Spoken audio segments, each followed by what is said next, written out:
Hotep, Alafia Jim Hotep. Thank you so very much for being a part of this broadcast.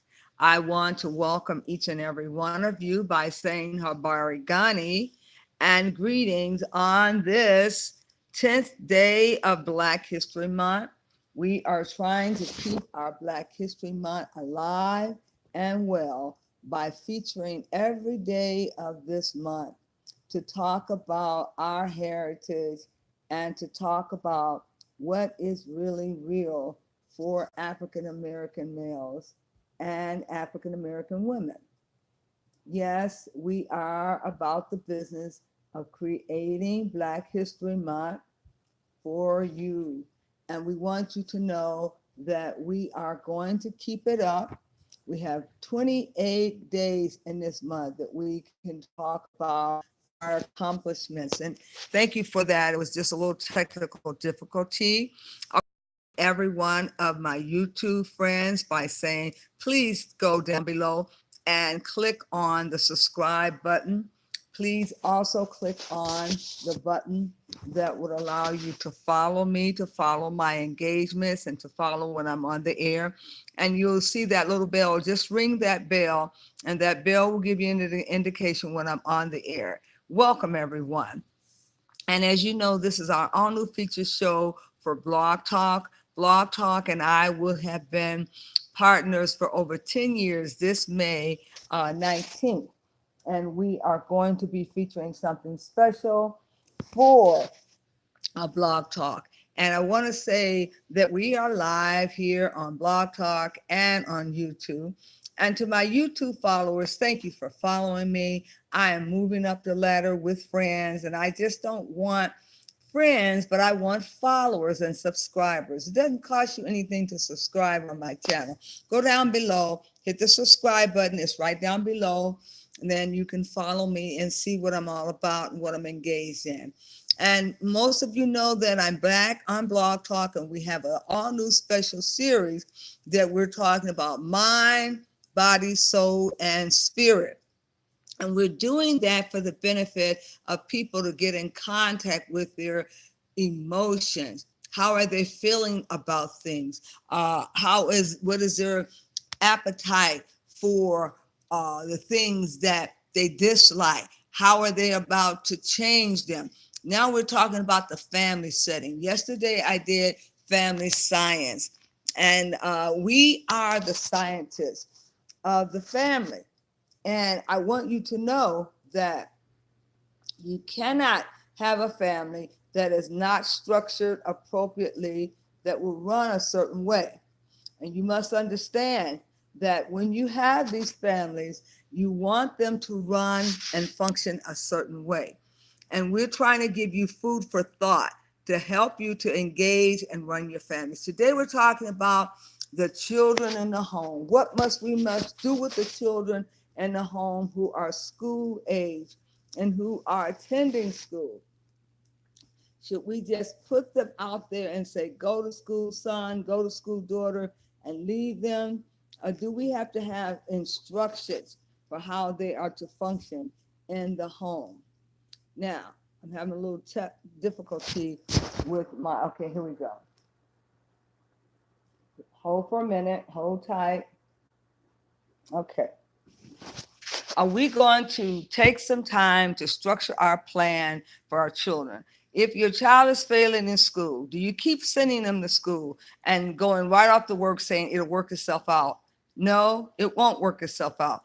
That's something for you to stop and take time to pay attention to. If there's trouble at school, then there's trouble at home. Eventually, where there's smoke, there's fire.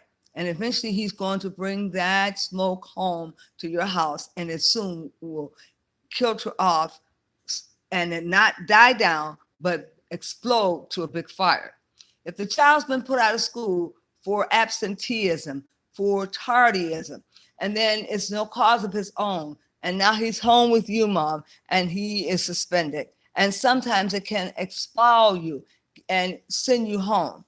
So what must you do? Now you need to take a day off work, or you need to send the child somewhere so he won't be at home alone for 10 days. if this happens too repeatedly, and oftentimes you have no other arrangement for this child, then you need to think about, is he spending more time out of school than in school? What can I do? At that point, mothers come together and they begin to start talking about, I'm having the same problem with Johnny. Johnny's coming home too frequently. I'm having to get a babysitter and pay extra money out, or my child's not getting any learning at all. Now, some of you might even be retired school teachers. Some of you may have left the profession and you're working in the private industry. So you think your job first is at home, to be a mother and to be the child's first teacher. And you're feeling sorry for the child. Don't feel sorry for the child. Go and take some time off, take a leave or whatever you have to do to go home to structure that training for that child. He's doing independent distant learning, online learning, set it up so that he'll get credit for all of the classes he is taking, and he's not just doing busy work. And you find out later on that your training was not equivalent and it wasn't certified. So now you have undocumented training that the child cannot even get credit for. No, go to a professional who understands the homeschooling setting. Ask them, how do you register your child for a legitimate curriculum that he or she can get credit for, that you can actually document and have transcripts for. It's very vital, mothers, that you know this. Now, I looked at some statistics of the suspension rate. One of those issues was what I researched for my own purposes. And I discovered that the African-American male child has a higher suspension rate than the Caucasian male from the suburban area. There's far more Black boys that are suspended on a daily basis than there is Caucasian young men. And why is that? Because the Black male they have no tolerance for the Black male, and he's suspended for the least thing. Suspended. I mean, if he came in with his hat on backwards, if his pants was too low, he's suspended. So there's a higher rate of Black males being suspended. So they're home most of the time. At least it appears that they're being pushed through the cracks and they're pushed out of the system. And sometimes they get pushed so much they get tired and they don't want to come back. And sometimes they elect not to ever come back. And there goes the dropout rate going up, which we blame the Black boy for and tell him it's his fault, when in fact he's been pushed out of school. Now, our home life has got to be better, and we've got to have a good, harmonious home life. We can't come home arguing with the child every day about his absenteeism, about his late attendance, when we know Johnny's been getting up later and later for school, and we've been getting Johnny late to the bus. So if our jobs are going well and our children are not appropriately enrolled in school and not accumulating their grade point averages or accumulating those semester hours, then we have a problem, mother. We have a problem, father, because our children need to matriculate up the ladder, and they need to graduate with a certain amount of credits, and they also need to have a transcript available, and they need to have a core 40, preferably one that is going to send them to someone's college. If they're not college bound, then at least get them a graduating certificate. And that's not going to help if we're pushing Johnny to go to special ed, knowingly that there is no core 40 that is granted at the end of that school year, and that there is no legitimate diploma given to those special ed recipients. Why not retract your signature and place your child back into the mainstream? If they're not going to get anything for being in special ed, at least you can charge them to try to be a better student in the mainstream and at least graduate with a diploma. Putting them into special ed, Mom, is not going to help them. Now, we have to do something about the suspension rate and why are so many kids being pushed out. Now, I have you to know that your children may get better services being at home, because you're still entitled to being in that district, and you can still take that child back for extracurricular activities, at least for the gymnastic and for the recreational aspect of the training. Therefore, you have a wraparound program that you can connect to your homeschool. You just got to get the right curriculum and lay down the right curriculum, bring in a tutor to work directly with that child as they work through those modules online.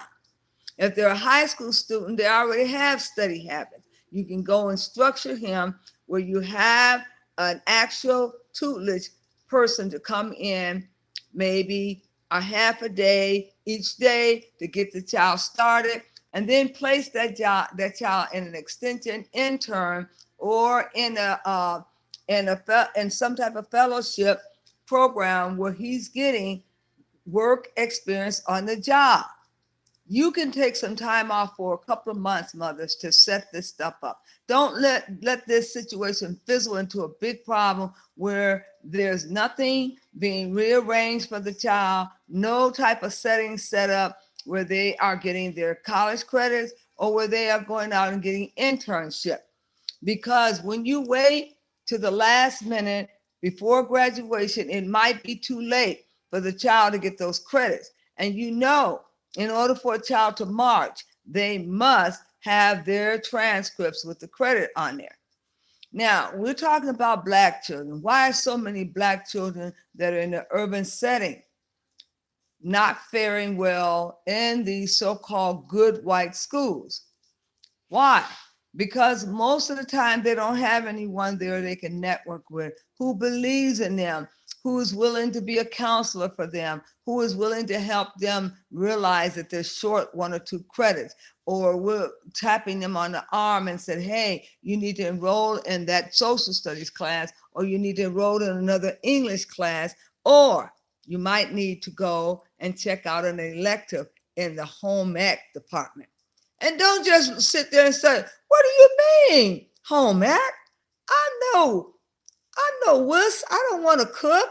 I don't want to sew. You might not want to cook and sew, but this may be an avenue or a ticket for you can get your internship and get work experience on the job and get a certificate of completion saying that you're eligible now to sit for the CDA exam, and you can obtain a license right there in high school after you finish the 120 clock hours of early childhood development, and you have worked in a daycare setting for up to 480 hours, preferably outside in a daycare church, in a daycare brick and mortar facility where you go off for internship during the hours of school, and you obtain those credits of 120 clock hours. You dispense all of your surveys to the parent and collect all those surveys back from the parent, create a portfolio of all of the information that's required by the council. Once you create that portfolio, then you contact your professional development rep and say, hey, I need you to come out and assess me on the job working with children. When you have substantially set that up, the PDS comes out and observes you, make a recommendation after she look at your 480 clock hours of hands-on time working directly in a childcare setting. And then after she collects your portfolio book, and in your portfolio book, you've written your 13 competencies, and you have written your professional philosophy of child development. Then she schedules you for an exam, which you must be proctored. And that exam is offered at least twice a year. And then she assigns you to a school to go take your exam, and you get proctoring. In the meantime, she's observing you in your internship. How do you work with the children? She's scoring you. She's evaluating you. She sends that report into the council. This is a 5-part examination where you have 5 areas that you're going to be examined in. And the council makes a decision on all those areas in a panel. And once the panel comes together and makes their decision, they will let you know if your non-traditional work experience, which is based on time that you spent with children and is not necessarily documented traditional hours that you work, but it's non-traditional. And if you pass all 5 of these categories, you're then granted an actual license for a CDA, a Child Development Associate credential, which allows you to go in any child care department and apply for a head teacher's position, apply for a director's position, apply for working in infant and toddler, and some states will allow you to apply to work as a preschool teacher or as a kindergarten teacher up to 3rd grade. Now, look at what you've done for yourself. You've created a whole atmosphere. When you graduate, you now have a job lined up for you because you passed the credentialing, non-credentialing credential for the CDA, Child Development Associate, and you've done all of that through high school. Yes, you can help your children to get connected to the home ec department. And go right away, mother, and tell them to take home economic and tell them that Mrs. Garb sent you, and to enroll in the home ec department because there's family life, there's child development, there's clothing and textile, but I am steering you directly to the child development. That's the one that I do the assessments for. And once they finish their internship, they've been assessed for 3 hours, all that gets counted as credit along with their experience and working in that child care center in the community. Now, I'm saying this because some children are at home now anyway. And should Black children be homeschooled? Why, yes, they should.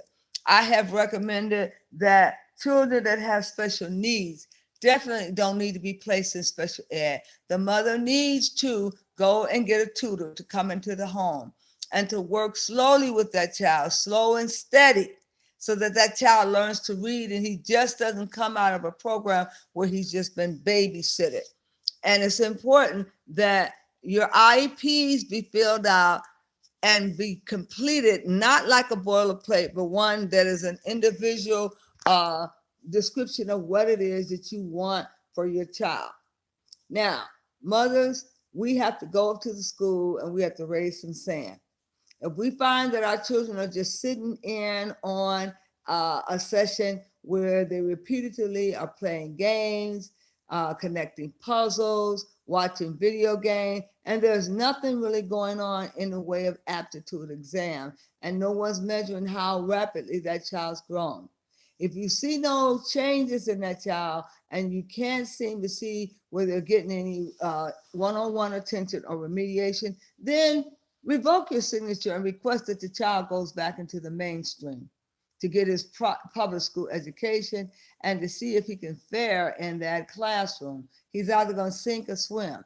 But if you think that he's sinking and he's not able to swim, then that's when it's your turn, mom, to step in and take that child home and then begin to provide one-on-one attention for that child with all of his books that you pay for through your book rental fees.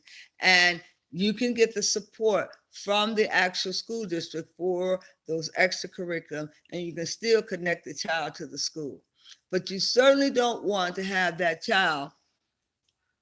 Why do I have this on? Okay, I guess I never use it. You certainly don't want to have that child lost in the system. You don't want that child to be lost in the system, and you don't want that child to feel like he's not getting educated. It's very vital that you do this, mother, as quickly as you can. It's very vital that you do this as quickly as you can, because we have a serious problem with children going AWOL. Children are absent without leave, and they are charting these children in special ed off the record. And mothers, part of this is your fault. You don't come to the M-team meetings. You refuse to be there on the record, and they staff off the record, and your child is just another number and a statistics. And when time comes for graduation, you think all is well, and then you find out all is not well, and that child is only being granted a piece of paper saying he successfully completed school, but he does not have a diploma. That's something to get alarmed about, mother. And I want you to understand, we're looking at mind, soul, body, and spirit. How do we keep the child's spirit up? How do we keep the child encouraged to want to go on? You must create real plans that extend beyond high school so that child can go into a setting of extended care and go into a service of college, so that they're not, if their education is, if they're still able to study and they want to do something with their life, which calls for college, then I say help get them the system they need and help aid them. Now, we have been talking about an all new feature show about looking at the whole family and about looking at mind, soul, body, and spirit. And this hits home because when the body and spirit are not aligned properly, and there's a lot of frustration and a lot of dissatisfied children coming out of the schools, then we have to take time away from these jobs, mother, and we have to sincerely get involved in the school system and say, what must we do to redirect our children, and how must we get the help we need for our children? And I think that we are having the worst time of our life in these schools, where they're shutting down, they're closing, the support system is failing us. It's leaving right up under the system, and parents don't have access to the proper counseling that they need in order to stay in touch with the schools. So if we could look at schools in a different way and see that we can be the next connection to the school, and that's the home. If these parents that buy these big fine houses and do nothing with them, at least you can put a schoolhouse in one of the rooms and have it dedicated to your child getting their education. But I want you to know that, oh, you admire my little garment there. It's got all of these Egyptians on it, and it looks like they're in the underground and they're preparing for the death. That's exactly what it is. But nevertheless, just showing off there. But nevertheless, this is the all new feature show for Oracle Divination Network. You are viewing Oracle Divination Network live for our all new feature show. And we're coming back strong, dealing with mind, soul, body, and spirit. We're going to be having a session where we work with reordering the marriage vows. So we will have our counsel, we'll have our marriage session right here of reordering the marriage vow for the 21st century for the African American. We'll be bringing on a marriage family therapist who will be working with me in conjunction as we offer our services to the family. We're building the family up, mind, soul, body, and spirit. And we're helping that family to get back on course. And we're working with our divorce center, where we're working with prior and previously divorced couples to reunify and reunite them, Lord. And we will be talking with families and how to better help to find the destiny of their child when they're born. We're looking at the whole family here, and communally lifestyle. It is a way of life. And that's what we are practicing here on Oracle Divination Network. We're asking all of those priests and priestesses, Babalas, to come and register their name and to set up their profile and to set up a referral list of who they are, so people will know who our priestesses and our priests in the area are.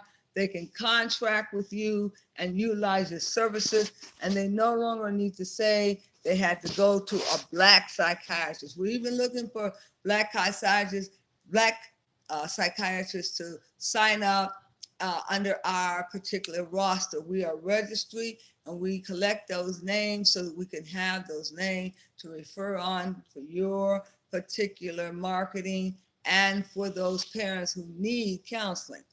But we are going to be focusing in on clearing the air in the home. We first got to clean up our own home, and we first got to look at what must we do to make our lives a happy home.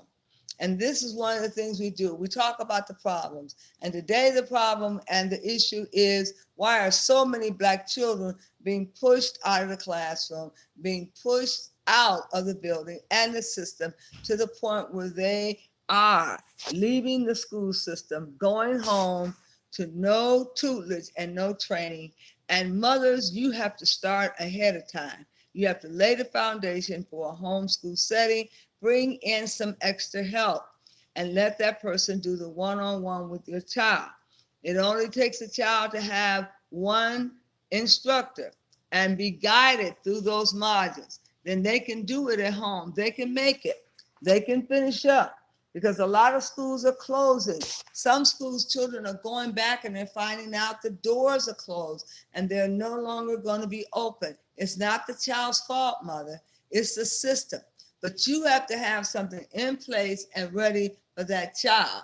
And I'm speaking to you mothers candidly, because this year you're going to have your kindergartners this month, if not last month already. The letters went home for the kindergartners telling the parents if or not your child will be retained in kindergarten. Now, I think that's a disgrace. If you have a state that doesn't even mandate that your child attend kindergarten, and then you turn around because they failed to meet all the requirements, and then you retain that child for another year, I don't think that's fair, because kindergarten wasn't required in the first place.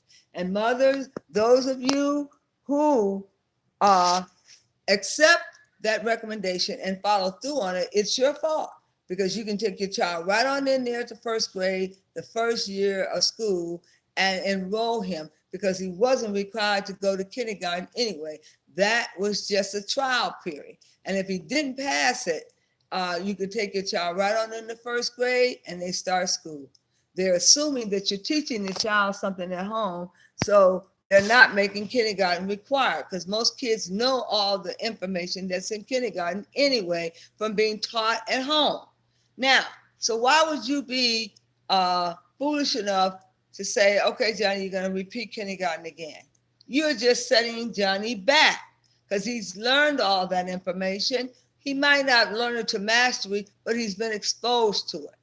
And sometimes children's maturation period spurs up over the summer. It might be the fact that he hasn't developed yet, and it might not happen till he reaches the summer. So I want to say to those mothers who are not being involved in their child's life, and they're constantly telling me, well, that's what the school's supposed to do, aren't they? Aren't they supposed to teach him that? No, you're the first teacher. And he is supposed to, or she is supposed to experience that from you. So, mothers, you got to get on top of things, and you got to create a resource facility in your house so your child can go to that resource room and gather material and information and treat it like a schoolhouse. In other words, we got to convert one of our homes, our rooms, into a schoolhouse. Because if we don't, our children are going to continue to fail, and we cannot keep charging the district for the failure. We've got to get right with that. Now, I don't know how much time we have upon us, but I want to say that we are coming up on our 10th anniversary year.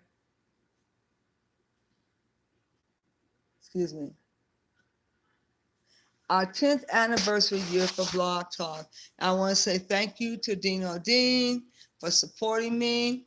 There are many other ones out there that have been supporting me.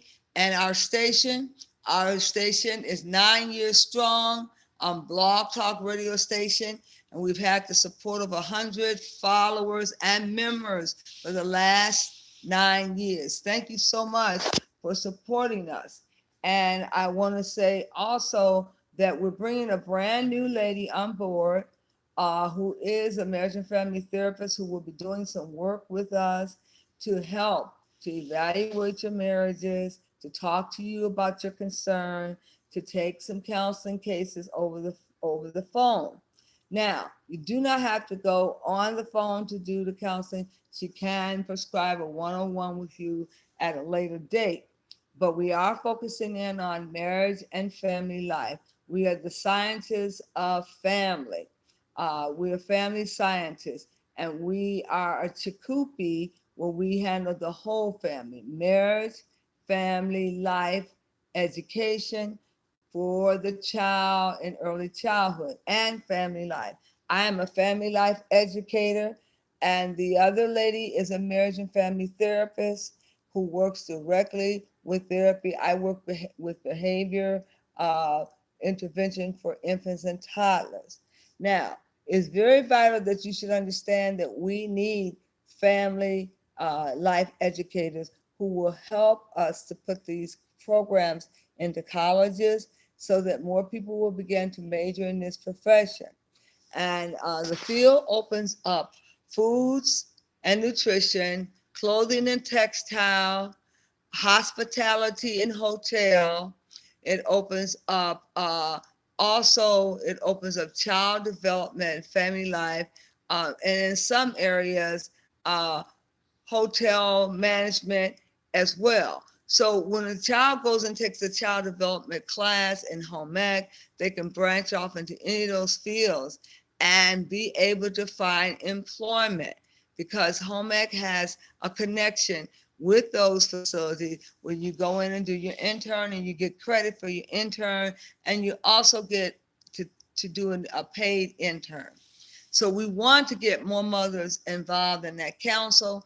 If there is a home ec program in your department, it's called HERO, Home Economic Related Occupation. Do get your children enrolled, and if they need an elective, let them enroll in home economics specialized in early childhood development. And let me know if you're in a local school in Indiana, maybe I can come out and assist that child in getting enrolled in that program because I do the assessments for the state and I go out and make an evaluation of how well the student is doing and interacting as a child development head teacher. Now, I'm talking rather slow. Hold on, let me check my technical board over here.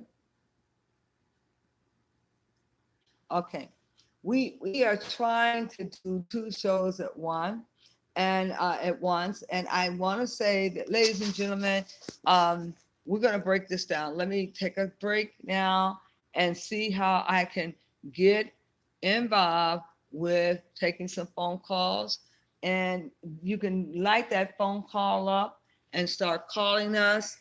Let me see what I did with. Yeah, let me get my phone number out.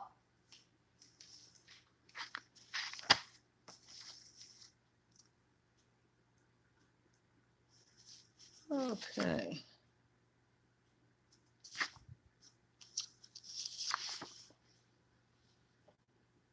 Let's see what we did with the phone number. We're getting to the point where there's so many numbers that we have to attend with. Well, you can look right up on the board. I'm gonna light this board up over here. Then maybe you can look up here on the board and see what the phone number is. You can call into our phone. The phone lines are open now.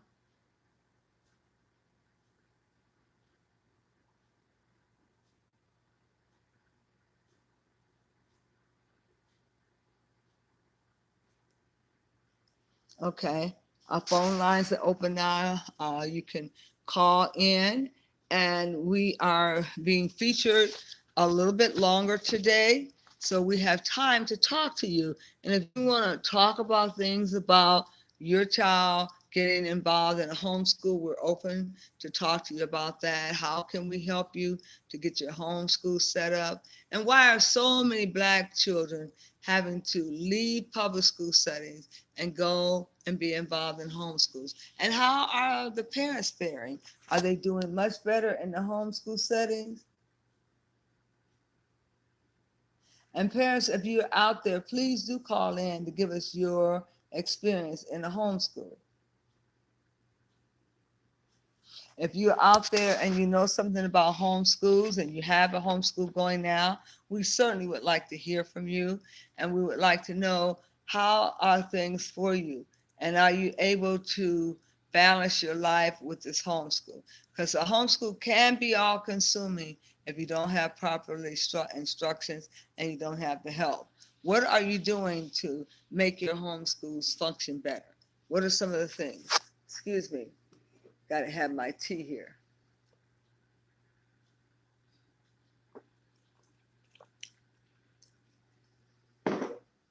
But we want to make sure that you understand there's support teams out there to help you. And there are other schools that are going and up and running. And I made a mistake when I said I wanted to make sure that everyone knew that our school was Carter G. Woodson. I kept giving another name for it, and I guess it was in my head for some reason, Marcus Garvey or something.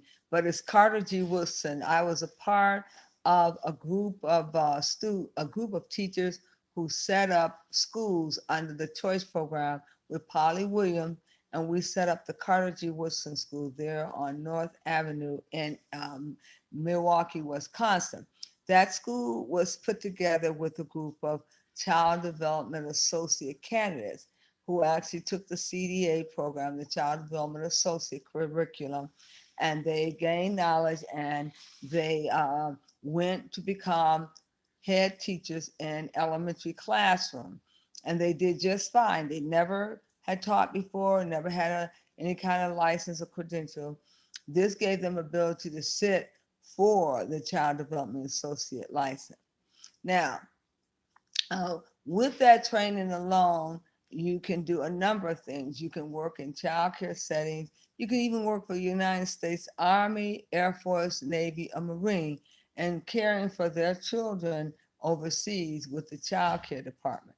So it's a lot you could do with that credential. And we urge and encourage the child care candidates to go on and apply for government jobs because they were available to them. Excuse me.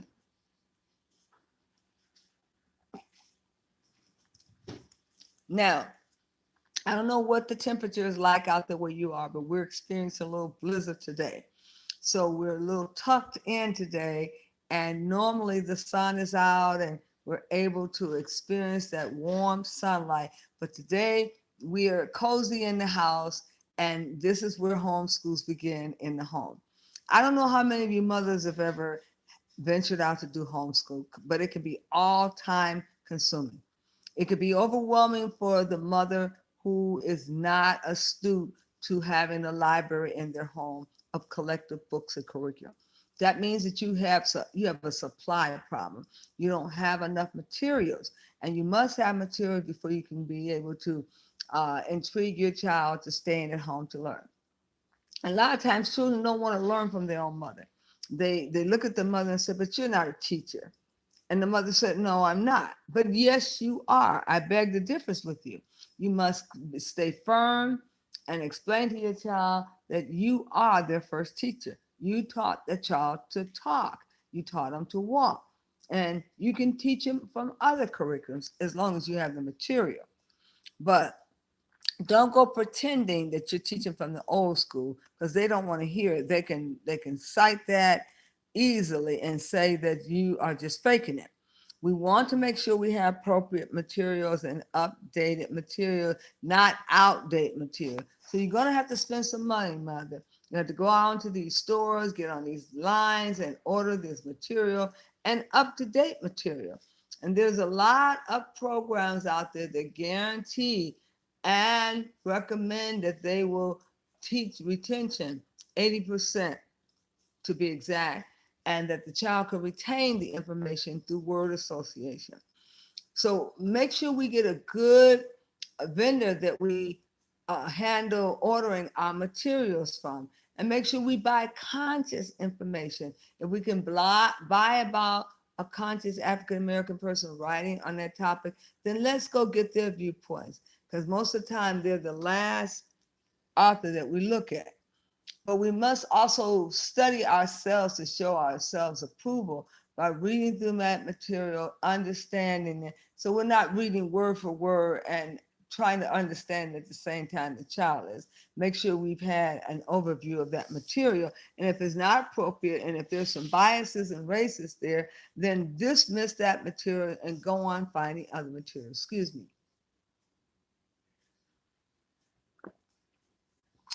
Go on and find other materials that are conducive. You want to build up your language department and have plenty of books to teach the language and literacy skills. And even if you have your son's book from your older child and your child is younger, introduce them to the good literacy. It doesn't matter. Good literacy is good literacy, no matter what age. And they're always talking about age appropriate. But you must understand that Africans teach African style. They put children in the classroom from 3, 4, 5, and 6, and they begin to teach them all together. And the older ones will teach the younger ones. But it's very vital that you should know that you are going to have to be able to teach children at different age groups, because if you don't, you're going to run into a problem. You're going to be trying to segregate everyone. Now, it's always good to go find a partner, a neighbor, a friend that's doing the same thing, and you exchange phone numbers and names. And periodically, you do group teachings together, where she may bring her children over one day and teach math and science. Then you take your children over to teach science and English another day. Then you have a variety, and the child is not just sitting there listening to your voice. And we don't do a lot of lecture style learning. We do hands on. So the child is actually able, after you introduce them to the material, they're able to explore on their own. And Montessori and John Dewey do a lot of teaching that way. They set up the environment. So you have to get up early, awfully early, and set your environment up, put the activities out, and do that every night before you go to bed, so the materials are all ready for the child when they get up. You don't necessarily have to get up because they're up. You start them off early with their major procedures. You might want to do it another way, where you introduce them to affirmation, and you go in and do your affirmation and your flag with them and pledges, and then you begin to read the room, doing a recall, a flashback of the things you learned yesterday to reaffirm what you're going to learn today. Those affirmations are very important. Don't forget to teach those. I pledge today to open my mind to seek and to learn new knowledge. My mind, my body, and the words I speak are clean. I am great. No, I am great. I am great. And my education will make me even greater. Let me see if I said that right. I pledge today to open my mind to seek and to learn new knowledge. My mind, my body, and the words I speak are clean. I'll obey my teachers and my parents and use my education to stay in school. No, I am great. No, I am great. No, I am great. And my education will make me even greater. Welcome to our academy. And we always let them know that affirmation from one of the great authors or spokesperson is very good to learn about. Maya Angelou, Zimri Hurston. Have the names of your heroes and sheroes throughout the year, not just during Black History Month, and have them to read the wall. Let them read the wall of the great explorers and the people that have discovered in our race of people. And then we always incorporate riddles to sharpen the child's mind in language. Give them a riddle a day and see who can come up with the answer to that riddle, and give out little rewards. Carry little rewards with you so you can immediately reward them. Children love to be rewarded for things that they know. It's very vital that you can conduct your school in different manners. Now, there were several homeschooler champions out there, and I want to name one of them who was a big champion there in Chicago, and she started from her home. And they're great teachers who do a good job with the children from their home. They put reading as on the high totem pole so the child learns to read well.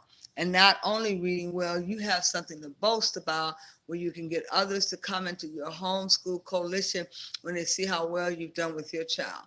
When I started my homeschool coalition, I was over in Germany. And I take that back. The first time I started with my oldest son, and I wanted to do it for a short length of time to see how it would go. So I registered him into a Christian school and started the homeschool program at home. And it was very lonely at first, but he was learning, he was staying on task. And I saw that he was lacking the socialization and wanted the friends. So that first venture didn't last very long, but nevertheless, it lasted. And when we were over in Germany, and I had to displace my children and take them out of the American military schools, I started to homeschool again with my youngest son. He was marketing the program to people in the community, and they wanted to come and see what kind of school he had upstairs in his house. They were amazed with the school and the fact that, he had a chance to do free flowing exercise, and he could do a lot of independent work on his own. But I had the environment set up. So he attracted another little boy that wanted to enroll in our school. And I had him for a couple of weeks. His mother was waiting to get him back in school for as long as I could maintain him. He didn't want to leave my school. He loved it so well. And my son actually grew 2 grade levels higher academically, where they wanted to put him up. When I put him back in school, I said, no, he's not socially ready. He may be academically. We have to know that, mother. A child may be academically ready, but not socially ready. And we don't want to push the child further than what he can go under circumstances that his social skills are not there. But we must look at homeschool, even though we're not a teacher, if we have failed at staying in the institution of public school, we must look at taking our tutelage and pairing it up with the curriculum and trying our hand at making our child a better learner. Because if the child goes through school a failure, he'll lose hope and he won't have any interest in going to school. And we definitely want to keep that child's interest up. Now, I am going to end here, and I've given you quite a bit of information that you need to know about homeschooling. The question was, why do Black children need to be considered for homeschool? Because schools are not receptive to Black children. White schools rebel and reject even the so-called middle-class children who are sometimes very intelligent. They are and are considered as children from school. And give your child a chance and definitely show them that they can learn. I want to thank you so much for your time and your hours here with you that's been spent. I want you to know that we are going to be on indefinitely until we can get our schedules fixed here. We are on mind, soul, body, and spirit. And we're talking about the family. How do we look at the nuclear family? Who's responsible for our child's education? It's not the public school, it's us. We are the first teachers, and we must give tutelage to our children at home. We must partner with our school district to help our children so that they're not failures and they don't drop out of school. Why are Black children having a difficult time? Why are there so many suspension levels for the inner city urban school? Why are so many Black boys being sent home? Because they won't wear their pants appropriately, or their hats are always on the wrong way. Why do we find so many Black boys dropping out of school? Is it their fault? Are they being pushed out of school? We're going to be looking more at the family, the marriage. We're bringing in a marriage and family therapist to talk directly to you about your significant others. And I will be talking to the families more on how do you choose a therapist? What are you looking for in a therapist? And what are some of the things that a therapist can or cannot tell you? Uh, do you perceive a Black therapist being a better therapist for you? Is it because of your color and you're already a Black person and would like to confide in a Black person? We're going to be looking at all that. This is the mind, soul, body, and spirit of the family. Are we telling people to go look for an institution to join membership with? Are we saying make your home your temple, make your home your altar, and begin having a way of life at your living room table, and start the process of teaching your child at an early age of how to be able to acknowledge his higher or her higher self? So on that note, we want to take you over to the throne of grace, and we want to lift up holy hands and thank God for the family and for the fact that we can intervene early enough to get our children in homeschools to save us from the devastating act of failing in school, but succeeding, whether it be a homeschool and whether it be from a brick and mortar building, that we're teaching that child that he is learnable and that he must or she must begin to understand that having a homeschool is not saying that they're a failure. Dear Lord, we come before you today, lifting up our holy hands, asking that you will just begin to put a special mirroring glass into each of our lives and see what our personal desires are, and that you may speak to our hearts. And for those families who have failing and wayward children who they can't seem to get on task, that they will hear this message today and they will structure their family life around the fact that they are the first teachers and that they are going to give tutelage to their children and that their children are going to be a success. And I thank you, Lord, that you've given me the knowledge and information that I need to share with these loving people so that they can capture the direction of their family and loved ones and go on being the first teacher that will influence their children to higher heights and deeper depths. I thank you, Lord, for you always hear my prayers. I know the fervent prayers of a righteous man or woman will avail much. And I say, to God be the glory. Amen. Amen, ladies and gentlemen. And on that note, we are going to say, if you have any questions, you can call into our phone lines now. Our phone lines are open and we are taking calls for those who would like to question. Why do we feel that homeschools are necessary for the Black children? And why must mothers go home now and start teaching their children? And hopefully, as more mothers go home, we'll see less infringing problems upon our community with children who are wayward and who are becoming wayward. So thank you, and do tune in to us again. And we're asking that you would always come and tune in to us.